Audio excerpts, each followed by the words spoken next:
कौन सा enzyme? DNA ligase.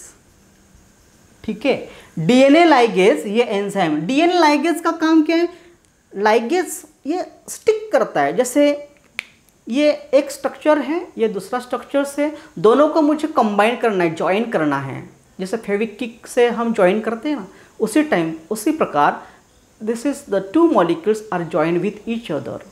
तो यहाँ पर डीएनए मॉलिक्यूल्स प्लाज्मिड को हमने कंबाइन किया, रिकम्बाइन किया by using the enzyme DNA ligase. देखो एंजाइम बहुत जरूरी है, हमको डीएनए मॉलिक्यूल्स को बाहर निकालने के लिए लाइसोजाइम्स यूज करना पड़ा।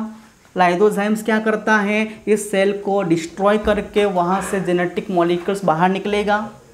डीएनए मॉलिक्यूल बाहर निकालने के बाद उसको हमने कट किए by using the restriction enzyme lysozyme. बाद में रेस्ट्रिक्शन एंजाइम का काम क्या है? डीएनए को स्पेसिफिक पॉइंट पे कट करना। उसके बाद प्लाज्मिड के साथ डीएनए को जोड़ने का काम डीएनए लाइगेज करता है, डीएनए लाइगेज। ठीक है, अभी ये हो गया आरडीएनए, तो ये प्रोसेस को बोलेंगे आरडीएनए बोलेंगे, आरडीएनए। एक्चुअली स्मॉल आर लिखते हैं मोस्टली। आरडीएनए रिकॉम्बिनेंट, मतलब रिकॉम्बिनेंट हुआ है।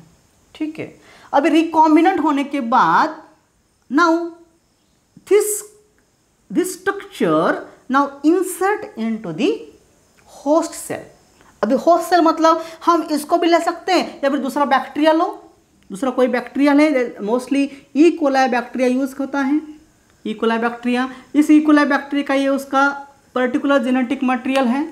ठीक है, अभी उसको यहाँ पर ये प्लाज्मिड, ओके, और ये हमने डीएनए ज्वाइन किया था मॉलिक्यूल्स हम यहाँ पर, क्योंकि इसको प्रोलिफरेट होने के लिए सेल चाहिए। वो ऐसे प्रोलिफरेट नहीं होता है, एक सेल में डालने के बाद वो प्रोलिफरेट होगा। ठीक है, तो ये यहाँ पर हमने ये प्रोसेस किया, तो इसको बोलेंगे ट्रांसफॉर्मेशन। ट्रांसफॉर्मेशन यानी इस प्लाज्मिड को हम यहाँ पर ट्रांसफर्स किए। Now what happens? अभी होता क्या है? दिस इज द होस्ट, ये होस्ट है। होस्ट क्या यूज किया हमने? E coli, E coli bacteria use किया हमने, E coli bacteria as a host करके यूज किया। Now what happens? अभी क्या होगा? क्या होगा अभी ये होगा कि यहाँ पर जो प्लाज्मिड है, ये प्लाज्मिड ऑटोमेटिकली रिप्लिकेट होगा, और रिप्लिकेट होके नंबर्स ऑफ इसकी कॉपी बनेगी। ठीक है ना बेटा, this is number of copy बनेगी।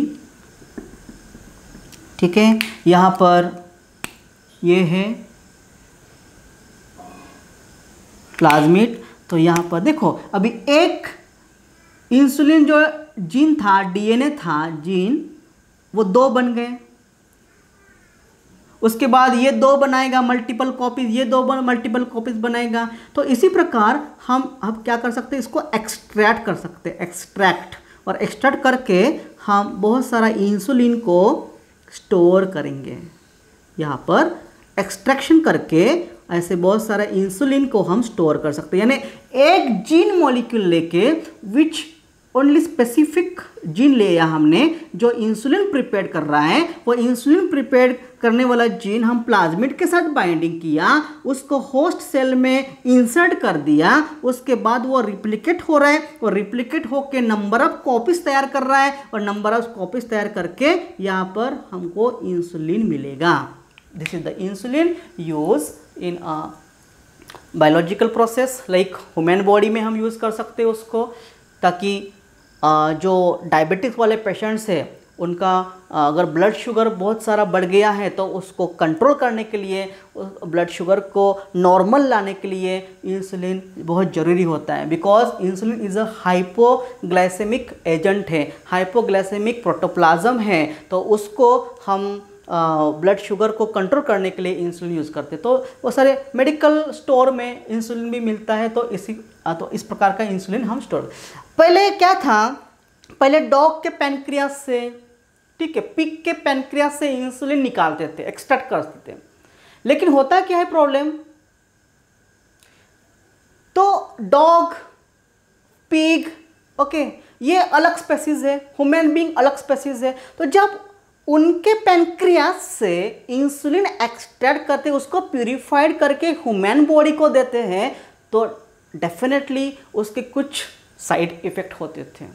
तो वो जो साइड इफ़ेक्ट को रिमूव करने के लिए, उसको बाहर रखने के लिए साइंटिस्ट ने एक नया method, advance type of biotechnology use किया है, और वो बायोटेक्नोलॉजी इस प्रकार है। तो this is the best example RDA technique. तो इस एरिया में ये जो मैंने पूरा बायोटेक्निक का एक कंप्लीट स्ट्रक्चर पढ़ाया, RDA टेक्निक, इसमें बहुत सारे क्वेश्चन MST सीट में पूछे गए हैं। एंजाइम के ऊपर DNA में क्वेश्चन पूछे गए हैं, इस प्रोसेस के बारे में क्वेश्चन पूछे गए हैं, उसको बोलते टूल्स है ना, बहुत सारे यहाँ पर एंजाइम्स यूज़ किए, उसको टूल्स बोलते हैं, टूल्स। तो वो अलग प्रकार के टूल्स यूज़ किए, जैसे DNA लिगेज का काम किया है, रेस्ट्रिक्शन एंडोन्यूक्लियस का काम किया है, लाइजोजाइम का काम किया है, ऐसे टूल्स यूज़ करते हैं। ठीक है, उसके बारे में नीट में बहुत बार क्वेश्चन आ चुके हैं। तो ये कंप्लीट मैंने जो एक शॉर्ट फॉर्म में एक प्रोसेस बता दिया है, वेरी शॉर्ट फॉर्म में प्रोसेस है, इस प्रोसेस में बहुत ज़्यादा क्वेश्चन आ चुके हैं।